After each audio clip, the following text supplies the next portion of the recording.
সাদ্দাম হোসেন, আপনাকে স্বাগত জানাচ্ছি আমার আজকের আয়োজন পালস অফ পলিটিক্সে। এরকমটা বলা হয়েছে যে মানে 5ই আগস্টের পরে বা 5ই আগস্টের ওই সময়টাতে আপনি আসলে সিলেট সীমান্ত দিয়ে বোরকা পরে পালিয়ে গেছেন, বোরকা সাদ্দাম বলেও অনেকে বলছে। এই বিষয়টি থেকে আপনি কোনো প্রতিক্রিয়া দিবেন? না, এটা ঠিক নয়। এই বিষয়টা ঠিক না বলে বলছেন। আপনাদের কর্মীরা যে দেশে আছে তাদের জন্য কি আপনারা মানে সেই অনুভবটা করেন? আপনাদের নেত্রী সাবেক প্রধানমন্ত্রী শেখ হাসিনা, তিনি তার ছোট বোনকে নিয়ে শুধুমাত্র চলে গেলেন। তার যারা শেখ পরিবারের যারা, তারাও সবাই দেশের বাইরে নানান রকমভাবে চলে গেছেন বলে আমরা জেনেছি। এটা কি আপনারা অনুভব করেন যে নেতাকর্মীরা, তাদেরকে এখন বলা হচ্ছে এতিম লীগ?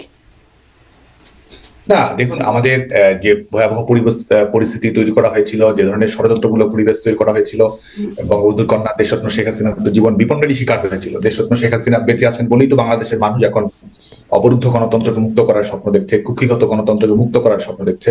একজনের সাংবিধানিক ধারাবাহিকতা, আইনের শাসন যেন সুপ্রতিষ্ঠিত হয়, সেই লক্ষ্যে বাংলাদেশের মানুষ যে স্বপ্ন দেখছে, বাংলাদেশের মানুষ যে এই অবৈধ সরকারের সমস্ত ধরনের নির্যাতন নিষ্পেষণের বিরুদ্ধে সুদৃঢ় ঐক্য গড়ে তোলার কথা ভাবছে, প্রতিবাদ প্রতিরোধে ইস্পাত দৃঢ়ভাবে সংগ্রামীকে এগিয়ে নেওয়ার কথা ভাবছে, এটি তো সম্ভব হয়েছে একমাত্র দেশরত্ন শেখ হাসিনার জীবন বেঁচে যাওয়ার কারণে।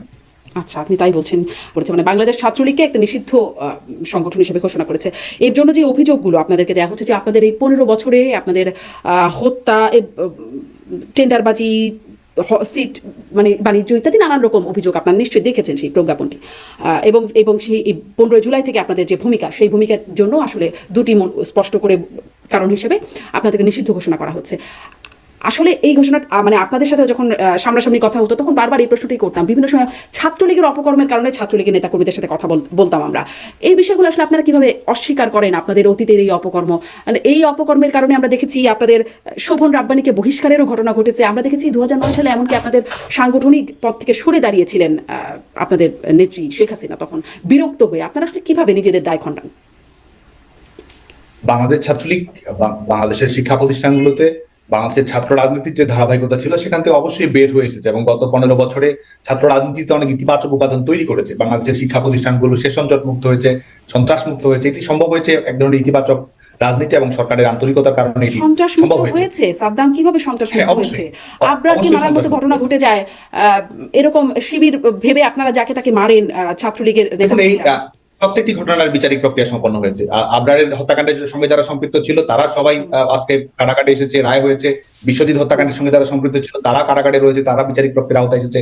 এখন এই ধরনের ঘটনা আজকে মার্কিন যুক্তরাষ্ট্রের স্কুলগুলোতেও তো বিভিন্ন সময় অনাকাঙ্ক্ষিত ঘটনা ঘটে, শুটিং, ম্যাস কিলিং এর ঘটনা ঘটে, শুটিং এর ঘটনা ঘটে। তো এটি তো এক ধরনের ক্রিমিনাল অফেন্স। তো সামাজিক অনেক সময় সমাজে বিচ্ছিন্ন ভাবে হোক বা এক ধরনের একটি প্রবণতা হিসেবে হোক, সেটি তো ঘটেই থাকে। সাদ্দাম, এটা কিন্তু এটির খুব সঙ্গে ছাত্র বিচ্ছিন্ন রাজনীতি। ঘটনা না। আমি কেন বলছি এটি বিচ্ছিন্ন ঘটনা না, কারণ এটি একদম না, আমি ছাত্রলীগের যেটি ট্রেন্ড। বলছি, আমি একটু একটি প্রশ্ন করব। ফৌজদারি আচ্ছা, অপরাধ, আমি আপনাকে বলি, একটি ফৌজদারি অপরাধ ঘটেছে, একটি ফৌজদারি অপরাধ ঘটেছে। সেই ফৌজদারি অপরাধের ব্যাপারে সংগঠনের ভূমিকা কি? সংগঠন কি সেটিকে এন্ডোর্স করেছে? সংগঠন কি সেটিকে কোনো ধরনের প্রোটেকশন দেওয়ার চেষ্টা করেছে, না কোনো সাংগঠনিক সিদ্ধান্তে কোনো সন্ত্রাসের ঘটনা ঘটেছে? এই বিষয়টি দেখতে হবে। তো যে আপনি যে উদাহরণটি টেনে নিয়ে আপনি বলছেন এবং সেটির মাধ্যমে ছাত্র রাজনীতির বা ছাত্রলীগের সার্বিক একটি মানদণ্ড তৈরি করার চেষ্টা করছেন, তাহলে তো এই গোটা পৃথিবীতে যে ঘটনাগুলো ঘটে সেটির দায় তো কোনো না কোনো রাজনৈতিক দলকে কোনো না কোনো ভাবে গ্রহণ করতে হয়। এত আমরা মোটা যেটি দাগে, বলছি, হ্যাঁ সাদ্দাম, এত মোটা দাগে বলবার কি সুযোগ আছে? আপনি বলছেন এগুলো বিচ্ছিন্ন ঘটনা এবং প্রত্যেকটি ঘটনায় বিচারের আওতায় আনা হচ্ছে। হ্যাঁ, আমরা দেখেছি আসলে বিশ্বজিৎ হত্যাকাণ্ডের বিচারের মুখোমুখি হয়েছে, বা আবরার হত্যাকাণ্ডের সেটিকেও বিচারের মুখোমুখি করা হয়েছে। কিন্তু বিচ্ছিন্ন ঘটনা আমরা কিভাবে বলবো? কারণ আপনারা বলছেন আপনি কি সংগঠন হিসেবে, হ্যাঁ সংগঠন হিসেবে আমরা দেখেছি ছাত্রলীগ স্লোগান দেয়, একটা একটা শিবির ধরো, ধৈরা ধৈরা জবাই করো, এটা ছাত্রলীগ স্লোগান দিয়েছে। এবং বিশ্বজিৎ হত্যাকাণ্ডের ঘটনা ঘটলো, তখনও শিবির সন্দেহে মারা হলো। আবরার হত্যাকাণ্ডের ঘটনা ঘটলো, তখনও শিবির সন্দেহে মারা হলো। এরকম ছাত্রলীগের নেতাকর্মীরা বিভিন্ন সময় যারা মারা যাচ্ছে তাদের খবরগুলো আসছে, বিচার হচ্ছে। এরকম অনেক খবর আমরা দেখতে পাই যে ছাত্রলীগের নেতাকর্মীরা শিবির সন্দেহে ছাত্রদেরকে পেটাচ্ছে। যারা ছাত্র আছে তাদের কাছ থেকেও এই ঘটনা আমরা শুনতে পাই। মানে এটা তো কোনো বিচ্ছিন্ন বিষয় না। শিবির মানে মারতে হবে, এরকম একটা দায়িত্ব তো আপনাদের মধ্যে কোনোভাবে অর্পিত হয়ে গেছিল কিনা? সেই দায়িত্ব আমরা কখনো গ্রহণ করিনি। সেটি তো আইন শৃঙ্খলা, কেউ কোনো ক্রিমিনাল অফেন্সের সঙ্গে সম্পৃক্ত হলে সেটা আইন শৃঙ্খলা রক্ষাকারী বাহিনী দেখার বিষয়, বিশ্ববিদ্যালয় প্রশাসন রয়েছে, তারা দেখবে। আপনি যে উদাহরণগুলো বলছেন এই ধরনের হত্যাকাণ্ডগুলো ঘটেছে, সেগুলো বিচারিক প্রক্রিয়ার আওতায় এসেছে। বাংলাদেশের ছাত্র রাজনীতির বাস্তবতা বাংলাদেশে কি ছিল সেই বিষয়টিও কিন্তু বিবেচনা করার প্রয়োজন রয়েছে। আজকে ছেলে মেয়েদের লেখাপড়া শেষ করতে 4 বছরের জায়গায় 8 বছর লাগতো। শিক্ষা প্রতিষ্ঠানগুলোতে যখন তখন অনির্দিষ্টকালে ছুটির ঘন্টা নেমে আসতো। শিক্ষা প্রতিষ্ঠান যতটা না শিক্ষাঙ্গন ছিল তার চেয়ে অনেক বেশি রণাঙ্গন ছিল, এই ছিল বাংলাদেশের বিশ্ববিদ্যালয়গুলোর বাস্তবতা। সেদিন কিছুদিন আগে সাবেক পররাষ্ট্রমন্ত্রী এবং সাবেক তথ্যমন্ত্রী ডক্টর হাসান মাহমুদের একটি সাক্ষাৎকার একটি টেলিভিশন চ্যানেলে আমরা দেখেছি। সেখানে তিনি বলছেন যে এটি 5ই আগস্টের এই ঘটনাটা একটা ষড়যন্ত্রের অংশ, দেশীয় আন্তর্জাতিক, এবং তারা এই ষড়যন্ত্র সম্পর্কে মানে আপনারা এই ষড়যন্ত্র সম্পর্কে ওয়াকিবহাল ছিলেন।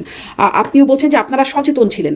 এত সচেতন বা ষড়যন্ত্র সম্পর্কে জানা সবকিছু সত্ত্বেও কখন গিয়ে আসলে এই বিষয়টাতে আপনাদের পালাতে বাধ্য হলেন আপনারা? কখন গিয়ে পরিস্থিতি এমন হয়ে গেল, ঠিক কোন মুহূর্ত থেকে? আমরা শুরু থেকেই যেটি বলছি যে কোটা ইস্যুর একটি শান্তিপূর্ণ সমাধান, ইস্যু ভিত্তিক সমাধান, এবং শিক্ষার্থীদেরকে কেউ যেন ব্যবহার না করতে পারে সে লক্ষ্যে কিন্তু বাংলাদেশ ছাত্রলীগ এবং সরকার আন্তরিকতার সঙ্গে ভূমিকা পালন করার চেষ্টা করছে। আপনি দেখবেন 16 তারিখে, 15 তারিখে এই সহিংসতামূলক, 14 তারিখে এই ধরনের উস্কানিমূলক স্লোগান, 15 তারিখে এক ধরনের সহিংসতামূলক পরিস্থিতির সূচনা, এবং পরবর্তীতে আমরা দেখতে পাই যে 16 তারিখ থেকে শুরু করে ধারাবাহিকভাবে দেশীয় অস্ত্রশস্ত্র নিয়ে অবস্থান করা, প্রশিক্ষিত ক্যাডারদেরকে ব্যবহার করা, এবং যারা বিভিন্ন মৌলবাদী সংগঠন, ধর্মান্ধ সংগঠনের সঙ্গে সম্পৃক্ত রয়েছে তাদেরকে লেলিয়ে দেয়া, এবং সেটির মাধ্যমে আইন শৃঙ্খলা রক্ষাকারী বাহিনীর উপরে আক্রমণ করা, এবং এক ধরনের লাশের রাজনীতি কায়েম করা, এবং সেই লাশের দায় সরকারের উপর চাপিয়ে দেয়া। এইভাবে যখন ধারাবাহিকভাবে পরিস্থিতির অবনতি ঘটানো হয়েছে এবং পরিস্থিতি অবনতি ঘটানোর মাধ্যমে যে সরকার উৎপত্তির দিকে নিয়ে যাওয়া হয়েছে, যেটি আমরা শুরু থেকেই বলছিলাম যে আন্দোলন যৌক্তিক, কিন্তু এই আন্দোলনকে রাজনৈতিকভাবে ব্যবহার করার চেষ্টা হচ্ছে, সেটির ফলাফলিত আমরা পরবর্তীতে দেখতে পেয়েছি। এবং এটির পেছনে যে ষড়যন্ত্রমূলক যে বিষয়গুলো ছিল সেটি তো আজকে যাদের গায়ের হাতে রক্তের দাগ লেগে রয়েছে, যারা সরকার পরিচালনা করছে, তারাই তো বলছে। আজকে যারা এই আন্দোলনের সমন্বয়ক তারাই তো প্রকাশ্যে বলছে যে পুলিশ হত্যা না করলে কিংবা আক্রমণাত্মক না হলে, সহিংস না হলে এই আন্দোলন সফল হতো না। তারাই তো বলছে তারা সহিংসতার ঘটনাটা ঘটিয়েছেই, একই সঙ্গে তারা সশস্ত্র একটা অভ্যুত্থানের তারা প্রস্তুতিও গ্রহণ করছিল। এটি তো আজকে যারা সরকার গঠন করেছে অবৈধভাবে তারাই বলছে, এটি তাদেরই বক্তব্য। এবং ষড়যন্ত্রের বিষয়গুলো ছিল।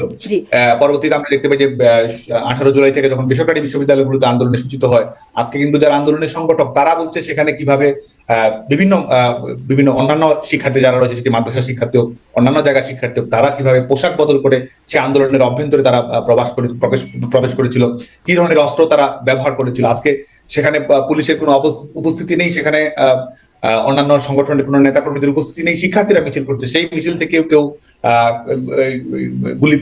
গুলির মাধ্যমে মৃত্যুবরণ করছে, আজকে বারান্দায় মৃত্যুবরণ করছে, ছাদে মৃত্যুবরণ করেছে। এই যে ঘটনাগুলো ঘটেছে, এটির পেছনে কারা জড়িত এবং কাদের ঘাড়ে বন্দুক রেখে কে আসলে ক্ষমতায় যাওয়ার পথটি প্রশস্ত করলো, এটি কিন্তু ইতিমধ্যেই আরো বেশি প্রকাশিত হতে শুরু করেছে। ষড়যন্ত্রের অবয়বটি সম্পর্কে বাংলাদেশের মানুষ ইতিমধ্যেই সচেতন হয়েছে, এবং আমরা মনে করি যে যত সময় যাবে এটির পেছনে যে প্রেক্ষাপট রয়েছে, যেটিকে এই অবৈধ সরকারের প্রধান মেটিকুলাসলি ডিজাইনড বলেছেন, এবং এই লাশগুলো আসলে তাদের মাধ্যমেই ঘটানো, এবং সেটির মাধ্যমে তারা আপনি বলছেন যে পেছনে কারা জড়িত সেটি বেরিয়ে আসবে, সেটি বেরিয়ে আসতে শুরু করেছে, বেরিয়ে আসবে, কিন্তু যেটি আমরা প্রকাশ্যে দেখেছি সেটিকে কি করে আপনারা অস্বীকার করবেন? সবকিছু বাদ দিয়েও যদি বলি, সেই পুলিশ অফিসারের স্বরাষ্ট্রমন্ত্রীর সাথে কথোপকথন, যেখানে তিনি রিপোর্ট করছেন স্বরাষ্ট্রমন্ত্রীকে যে সমস্যা হচ্ছে একটাকে মারি, একটাই মরে, একটাই যায়, বাকিরই থাকে, বাকিরই যায় না। মানে এই যে বক্তব্য, এবং স্বরাষ্ট্রমন্ত্রী সেটি শুনছেন, বাকি পুলিশ অফিসাররা তাকে পরিবেষ্টিত করে আছে, এই বিষয়গুলোকে আপনারা এই যেটি প্রকাশ্য হয়েছে সেটিকে আপনারা কি করে অস্বীকার করবেন? দেখুন, আমরা এই 15 জুলাই থেকে বাংলাদেশে 5 আগস্ট পরবর্তীতে 15 আগস্ট পর্যন্ত কি ঘটেছে না ঘটেছে এটি নিয়ে ইউএন ফ্যাক্ট ফাইন্ডিং কমিটিও কাজ করছে, এবং সরকারের পক্ষে সে অবস্থানটি কি ছিল, সরকারের কি কোনো আমরা যখন দেখতে পাই যে সেটি স্বাধীন বিচার বিভাগীয় তদন্ত কমিটি গঠন করা হয়েছিল, জাতিসংঘকে তদন্ত করার আহ্বান জানানো হয়েছিল, এবং এই ঘটনায় এই হত্যাযজ্ঞের সঙ্গে কারা সম্পৃক্ত রয়েছে সেটি যেন বের না হতে পারে। আজ কিন্তু সেই লক্ষ্যে কিন্তু যারা এই ক্ষমতাসীন হয়েছে পেছনের দরজা দিয়ে, তারা কিন্তু সেই চেষ্টাই করছে। আওয়ামী লীগ সরকার এটির সঙ্গে যারা সম্পৃক্ত রয়েছে, এই ঘটনাগুলো যারা ঘটিয়েছে, এটির কর্মপরিকল্পনা যারা তৈরি করেছে, এটি যারা মঞ্চস্থ করেছে, সেই তথ্যগুলোর ব্যাপারে আওয়ামী লীগ সরকার কিন্তু আন্তরিকতার সঙ্গে ভূমিকা পালন করছিল। আন্তরিকতার সাথে ভূমিকা পালন করার মানে একটা নমুনা সাদ্দাম, যেটি আমি বলছিলাম, ঠিক যেই উক্তিটির কথা বলছিলাম পুলিশ অফিসারের, এবং স্বরাষ্ট্রমন্ত্রীর কাছে রিপোর্ট করছেন। স্বরাষ্ট্রমন্ত্রী নিশ্চয়ই সরকারের বাইরে কেউ না, তিনি ওই সময় মানে অন্যতম প্রধান একজন ব্যক্তি সরকারের, তার কাছে যে রিপোর্টটি যাচ্ছে, নিশ্চয়ই প্রধানমন্ত্রী সেটি সম্পর্কে ওয়াকিবহাল না হবার তো কোনো কারণ কারণ নেই। এবং প্রধানমন্ত্রী 5ই আগস্টে তার যে বক্তব্যের যে বিষয়টি বাইরে পরবর্তীতে এসেছে যে তিনি সেনাবাহিনী প্রধানকে বলছেন, সব বাহিনী প্রধানদের নিয়ে বসে তিনি বলছেন পুলিশ তো পারছে, আপনারা পারছেন না কেন, এরকম বক্তব্য আসছে। আর গণমাধ্যমে তো সেটি আমরা প্রকাশ্যেই দেখেছি, পুলিশ অফিসার স্বরাষ্ট্রমন্ত্রীকেও এই রিপোর্টটি করছেন যে এটা হচ্ছে সমস্যা, একটাকে মরলে একটাই মরে একটাই যায়, বাকিটি থাকে। তাহলে আসলে সরকারের ভূমিকা কিভাবে গ্রহণযোগ্য ভূমিকা বলবেন আপনি? দেখুন, সরকার সহিংসতা এড়ানোর জন্য সকল ধরনের ব্যবস্থা গ্রহণ করেছিল এবং মানুষের জানমালের নিরাপত্তা, জীবনের নিরাপত্তা নিশ্চিত করা। আমরা সুস্পষ্টভাবে বলছি, হত্যাকাণ্ডগুলোর সঙ্গে যারা সম্পৃক্ত রয়েছে তারাই কিন্তু আজকে ক্ষমতা দখল করেছে। এবং এটি তো 5ই আগস্টের প্রেক্ষিতে সরকারকে 5ই আগস্টের প্রেক্ষিতে সরকারকে উৎখাত করা হয়েছে। তো স্বাভাবিকভাবে সরকারের যে আইনানুগ প্রক্রিয়া, বিচারিক প্রক্রিয়া, তদন্তের প্রক্রিয়া, সেগুলো তো বের হয়ে আসার সুযোগ আর হয়নি। বরং এই সরকার ক্ষমতায় এসে কি করছে, আপনি তো সেটি অবলোকন করবেন যে সরকার কি বিচারিক প্রক্রিয়া বা এই বিষয়টি প্রকৃত তথ্য উন্মোচিত হোক সেটি চাচ্ছে। এই সরকার যদি সেটিই চাইতো, যেটি এই অবৈধ সরকারের প্রধান যখন ঘোষণা দিল যে সকল প্রক্রিয়া বিচারিক আওতায় নিয়ে আসা হবে, তিনি যখন নিউ ইয়র্কে একটি সাক্ষাৎকারে বললেন, পরবর্তীতে আমরা দেখতে পেলাম যে এই ঘটনাকে এক ধরনের ইন্ডেমনিটি প্রদান করা হচ্ছে। যারা এটি হত্যাকাণ্ডের সঙ্গে সম্পৃক্ত, যারা আন্দোলনকারী, যারা এই ধরনের ঘটনাগুলো ঘটিয়েছে, তাদেরকে আপনি বিচারিক আওতায় নিয়ে আসতে পারবেন না, কোনো আইনগত প্রশ্ন তুলতে পারবেন না, কোনো আদালতে তারা এই বিষয়ে প্রশ্ন তোলা যাবে না। তো এই হচ্ছে বাংলাদেশের বাস্তবতা। আপনি সরকারিভাবে আপনি প্রজ্ঞাপন দিচ্ছেন, সরকারিভাবে আপনি নির্ধারণ করে দিচ্ছেন যে কাদের আমি আমার যখনই সুযোগ হয়েছে যে কিভাবে ইন্ডেমনিটি দেওয়া হয়, সেটা আমি এই সরকারের যারা ব্যক্তিত্ব আছেন বা এই সরকারপন্থী যারা আছেন তাদেরকে আমি বারবার এই বিষয়টা নিয়ে জিজ্ঞাসা করছি যে এই ইন্ডেমনিটিটা কিভাবে বা কতটুকু যৌক্তিক হয়। কিন্তু আপনি বলবেন আপনাদের সময় যে সরকার ছিল সেই সরকারের ভূমিকাটা কিভাবে আপনারা গ্রহণযোগ্য মনে করছেন। আমি বারবার বলছিলাম সেই মুক্তিটির কথা, আমি বলছি পুলিশ ভ্যান থেকে কিভাবে ফেলে দেওয়া হচ্ছে, পুলিশ কিভাবে ভ্যান দিয়ে পিষে মারছে মানুষকে, এই ধরনের ভিডিও তো সেই সময়, মানে সেই সময় গণমাধ্যমে, সেই সময় ভিডিওতেও আপনি সেটি দেখতে পাবেন যে পুলিশের আমাদের বিশেষ করে বাংলাদেশে কয়টি থানা আক্রমণের শিকার হয়েছে, পুলিশ কিভাবে পিটিয়ে মারা হয়েছে, এটা পরবর্তী ঘটনা, পরবর্তী ঘটনা নয়, এটি পূর্ববর্তী ঘটনায় কিভাবে থানার অভ্যন্তরে একই দিনে একই সঙ্গে 13 জন পুলিশকে নির্মমভাবে হত্যা করা হয়েছে, পুড়িয়ে দেওয়া হয়েছে। গোটা বাংলাদেশ ব্যাপী কিন্তু এই ধ্বংসযজ্ঞ কায়েম হয়েছে। এবং শুধু তাই নয়, আপনি দেখবেন যে 5 আগস্ট পরবর্তী সময়ে আদালত, বিশেষ কারাগার থেকে কিভাবে সন্ত্রাসীদেরকে মুক্তি দেওয়া হয়েছে, আন্ডারওয়ার্ল্ডের যারা মাফিয়া, যারা শীর্ষ সন্ত্রাসী, যারা বিভিন্ন অপরাধে অভিযুক্ত, বিভিন্ন অপরাধে যারা দণ্ডপ্রাপ্ত, তাদেরকে কিভাবে 5 আগস্টের পরবর্তী পর্যায়ে তাদেরকে মুক্তি দেওয়া হয়েছে। বিভিন্ন জঙ্গিবাদী সংগঠনগুলোর সঙ্গে যারা সম্পৃক্ত ছিল তাদেরকে কিভাবে মুক্তি দেওয়া হয়েছে, কিন্তু 5 আগস্টের পরবর্তী প্রেক্ষাপট। 5 আগস্টের পরবর্তী প্রেক্ষাপট, এগুলো নিয়ে অনেক আলোচনা আছে, সমালোচনাও আছে, নিন্দাও আছে। আমি বলছি যে যেই পরিস্থিতির কারণে আপনাদের এমন পরিণতি হলো সেটি নিয়ে কি আপনারা বিশ্লেষণ করেন যে এই সরকার, আপনি বলছেন পরবর্তী সরকারের ভূমিকা দেখেন, ইন্ডেমনিটি দেখেন, হ্যাঁ সেগুলো আমরা দেখছি, কিন্তু তার আগে সেই সময় স্বরাষ্ট্রমন্ত্রী কি ভূমিকা নিলেন? সরকারের ভূমিকা দিয়েই তো আপনি বর্তমান অবস্থা, পরবর্তী সরকার তো নতুন কোনো কিছু উদ্যোগ গ্রহণ করছে না। এই যে ইন্ডেমনিটি দিচ্ছে, এই যে আসামিরা মুক্তি পাচ্ছে, এটি তো পরবর্তী সরকারের পরবর্তী কোনো বিষয় নিয়ে প্রতিক্রিয়া নয়, এটি তো পরবর্তী সরকারের পূর্ববর্তী একটি বিষয় নিয়ে প্রতিক্রিয়া। তো এটির মাধ্যমে তো কি ঘটনা ঘটিয়েছে সেটি আপনি একটি ব্যাখ্যা অবশ্যই এখান থেকে সুস্পষ্টভাবে তৈরি হয়। জি, কিন্তু সেই সময় যে বিষয়গুলো হলো সেগুলোর ব্যাখ্যা কি মানে গ্রহণযোগ্য হয় না, স্পষ্ট হয় না? সেই সময় মানুষ যা দেখেছে না, সেটি তো এখন আপনি বলছেন যে ইন্ডেমনিটি দিচ্ছে, সেটির একটা সমালোচনা আছে, কিন্তু সেই সময় যা দেখেছে, যা দেখে কেন দেওয়া হচ্ছে, ইন্ডেমনিটি কেন দেওয়া হচ্ছে, তারা অভিযুক্ত, এটি প্রমাণিত, তারা গণঅভ্যুত্থানের ফলে সেই সরকারটা এসেছে, গণঅভ্যুত্থানের ফলে সেই সরকারটা এসেছে, অতএব গণঅভ্যুত্থানের পক্ষে যারা আছে তাদেরকে তারা ইন্ডেমনিটি দিচ্ছে, এরকম একটা ব্যাখ্যা তাদের আছে। কিন্তু ওই সময়ে যা হয়েছে, যার প্রেক্ষিতে আসলে সাধারণ মানুষের আবেগে লেগেছে, এবং শুধুমাত্র আপনি বলছেন মৌলবাদী শক্তি হয়তো ছিল, তারাও ছিল, কিন্তু তার বাইরে একদম আপামর জনতা যখন রাস্তায় নেমে আসলো, আপনারা কি এটি অনুভব করেছেন যে এই বিষয়গুলো, পুলিশের এই বক্তব্যগুলো বা এই কার্যকলাপগুলো, স্বরাষ্ট্রমন্ত্রীর এমন অবস্থান বা তৎকালীন প্রধানমন্ত্রীর এমন অবস্থান, এর পেছনে?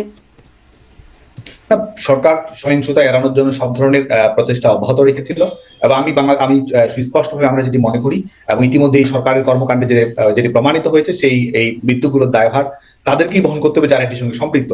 এবং এটি তো সরকার তো ডিক্লারেশনের মাধ্যমে সেটি প্রমাণ করছে, সরকার তো অপরাধীদের মুক্তি দেওয়ার মাধ্যমে সেটি প্রমাণ করছে। এবং অনেক আন্দোলনকারী যারা পুলিশকে নির্মমভাবে হত্যাযজ্ঞের সঙ্গে যারা সম্পৃক্ত ছিল, তারা আজকে কোন সংগঠনের সঙ্গে সম্পৃক্ত, এই ধরনের অনেকগুলো প্রমাণ কিন্তু ইতিমধ্যেই সামনে এসেছে।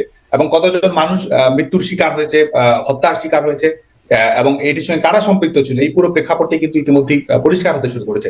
বাংলাদেশ আওয়ামী লীগের সরকার বরং এই কোন ধরনের সহিংসতার ঘটনা যেন না ঘটে সে ব্যাপারে আন্তরিকতার সঙ্গে ভূমিকা পালন করার চেষ্টা করছি। কারণ শিক্ষার্থী যারা রয়েছে, আমরা সুস্পষ্টভাবে বলছি, যারা আন্দোলনে অংশগ্রহণ করেছে, বাংলাদেশ ছাত্রলীগের পক্ষ থেকে তাদেরকে আমরা অভিনন্দন জানাই, সালাম জানাই, এবং আমরা মনে করি যে আমাদের গণতন্ত্র পুনরুদ্ধারের সংগ্রামে এই শিক্ষার্থীরাই সামনে থেকে নেতৃত্ব। অনেক ধন্যবাদ সাদ্দাম হোসেন, আপনি আপনার বক্তব্য দিয়েছেন। আপনার এই বক্তব্য মানে দেশের সাধারণ ছাত্ররা বা ছাত্রলীগের দেশে যারা কর্মীরা আছে তারা কিভাবে নাই, দেশের মানুষ কিভাবে নাই, সেটি নিশ্চয়ই তাদের উপরে। অনেক ধন্যবাদ সাদ্দাম, আপনি অনেকটা সময় দিয়েছেন আমাকে। ধন্যবাদ যুক্ত হওয়ার জন্য।